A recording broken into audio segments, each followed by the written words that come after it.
有没有发现，有些女主角明明一开始只是职场里最不起眼的那个人，最后却能一步一步走成自己人生里的主角。2022年，一部职场剧《请叫我总监》播出之后，迅速成为观众讨论的热门作品。这部剧登陆东方卫视黄金档，平均 CVB 收视率达到 0.830%， 并进入东方卫视2022年年度收视排名前3。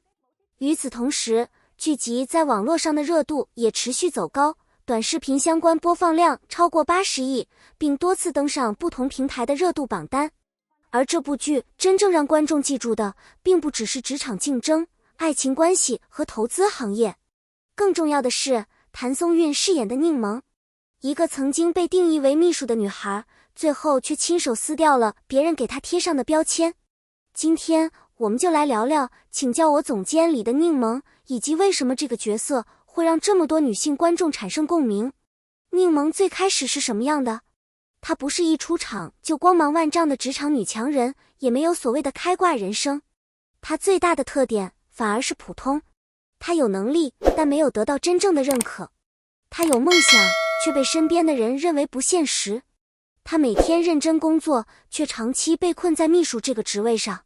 更重要的是，她自己也曾经习惯了这样的生活。因为在陆继明身边工作多年，宁萌似乎已经成为了那个随时准备替老板解决问题的人。会议安排、工作协调、生活琐事，甚至连对方的情绪，她都需要照顾。久而久之，别人眼里的宁萌就是一个非常优秀的秘书。可是宁萌自己知道，她不想一辈子只是一个秘书，她真正想做的是投资。这也是这个角色最重要的第一层变化。她开始意识到自己真正想要的人生不能永远依附在别人身上。这句话听起来很简单，但真正做到却需要巨大的勇气。尤其是在职场里，当一个人已经习惯你的付出之后，你突然告诉所有人，我不想继续这样了，周围的人第一反应往往不是支持，而是质疑。宁萌面对的就是这样的情况。有人觉得他不自量力，有人觉得他只是3分钟热度，甚至连最了解他的人也不一定相信他真的可以完成转型。但宁萌没有因为这些声音停下来，他开始重新学习投资知识，开始从最基础的工作做起，开始面对过去从来没有接触过的压力。他不再满足于把事情做好，他开始思考，我真正想要的是什么？我能够做到什么？我的价值到底应该由谁来定义？这也是请叫我总监最容易让女性观众产生共鸣的地方。宁萌的成长并不是突然变强，而是慢慢找回自己。过去的她习惯性地把别人放在自己前面，老板的要求她优先，工作的问题她优先解决，别人的情绪她也会下意识照顾。可是当她真正开始追求自己的梦想之后，她终于明白了一件事，帮助别人没有错，但如果一个人永远只是在帮助别人完成梦想，却从来没有为自己的人生努力，那么再优秀也可能会迷失自己。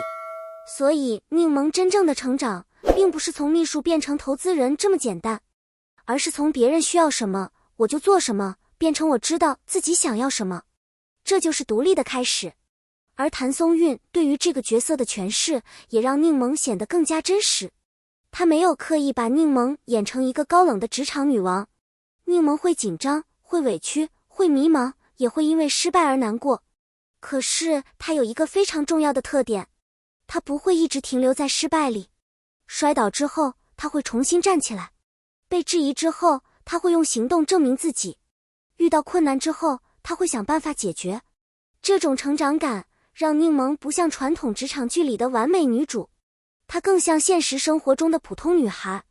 也许现在的你也曾经经历过这样的阶段，每天努力工作，却不知道未来在哪里；明明有能力，却始终没有机会证明自己；明明心里有一个梦想，却因为现实压力一次又一次告诉自己算了。宁萌真正打动人的地方，就是她没有让算了成为自己人生的答案，她选择重新开始。当然，请叫我总监并不只是讲宁萌的事业成长，她和陆继明之间的关系也是整部剧的重要看点。陆继明是一个能力很强、却又非常强势的人，而柠檬曾经长期站在他的身边。这种关系最开始看起来很稳定，一个人负责决定方向，另一个人负责执行。但问题也恰恰出现在这里，当柠檬开始拥有自己的目标之后，这种原本看似稳定的关系就必须重新定义。因为真正健康的关系，从来不是一个人永远站在另一个人的身后，而是两个人都可以拥有自己的方向。柠檬需要成长，陆继明也需要成长。他们之间最大的变化，其实不是爱情本身，而是彼此开始真正认识对方。过去，陆继明看到的是那个优秀的秘书柠檬，后来他才慢慢看到，原来柠檬也有属于自己的野心、能力和人生目标。而柠檬也开始明白，喜欢一个人并不意味着必须牺牲自己的梦想。这也是这部剧给观众留下的一个非常现实的答案。爱情可以成为人生的一部分，但不能成为人生的全部。尤其对于现代女性来说，真正的安全感并不是永远有人保护你，而是有一天，即使没有任何人站在你身边，你依然知道自己能够走下去。这也是柠檬这个角色最漂亮的地方，她不是通过依赖别人获得成长，而是在不断离开舒适区之后，终于建立起属于自己的价值。从秘书到投资人，从执行别人安排到决定自己的人生，从依赖到独立，每一步都不是突然发生的，而是无数次坚持之后慢慢积累出来的。所以当我们回头再看，请叫我总监，会发现这部剧真正想告诉我们的，也许并不是职场逆袭这么简单。它讲的是一个人如何重新认识自己。柠檬最开始想证明的是，我可以成为投资人，但到了后来，他真正证明的是，我的人生可以由我自己决定。这句话看起来很普通，却可能是很多成年人最难做到的一件事情。因为现实生活中，我们总会被各种身份定义，有人是员工，有人是妻子，有人是母亲，有人是女儿，有人是别人眼里的贤内助。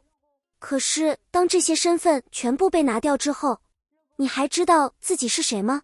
柠檬给出的答案是，我知道，我是柠檬，我有自己的梦想，我有自己的能力，我也有权利选择自己想走的路。这或许就是为什么直到今天观众依然会记得这个角色。因为柠檬并不是一个遥不可及的超级女强人，她只是一个普通女孩，但她愿意为了自己想要的人生勇敢迈出第一步。而很多时候，一个人的人生真正发生变化，也就是从这一步开始。从不敢到我试试，从别人觉得不行到我偏要证明给自己看，从离不开别人到即使一个人我也能走下去。这才是柠檬真正的成长。而谭松韵也用自己的表演让这个角色拥有了非常强的生活感。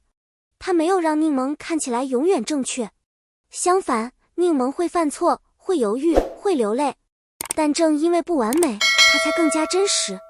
他告诉我们，真正的强大不是永远不会脆弱，而是脆弱之后依然愿意继续向前。2022年的请叫我总监用一个职场故事讲述了女性成长。而今天再回头看柠檬，我们可能会发现，她真正摆脱的从来不只是秘书这个职业标签，她摆脱的是别人对她人生的定义。她终于从谁的秘书变成了柠檬自己。这也是这个角色最值得记住的一句话。女人真正的成长，不是变得越来越像别人眼中的成功者，而是终于有一天可以非常坚定地告诉这个世界，我知道自己想要什么，我也愿意为自己的选择负责。如果你也曾经因为现实而暂时放下梦想，如果你也曾经在别人的期待里迷失过自己，那么柠檬的故事或许也能给你一点力量。因为人生从来不会因为你起步晚就失去重新开始的机会。真正重要的是，你有没有勇气为自己再走一步。这里是我们的娱乐频道，如果你喜欢谭松韵，也喜欢这种关于中国明星、影视角色和娱乐圈故事的内容，记得点赞、关注和订阅。下一期我们继续聊更多你熟悉的明星，以及那些藏在作品背后的故事。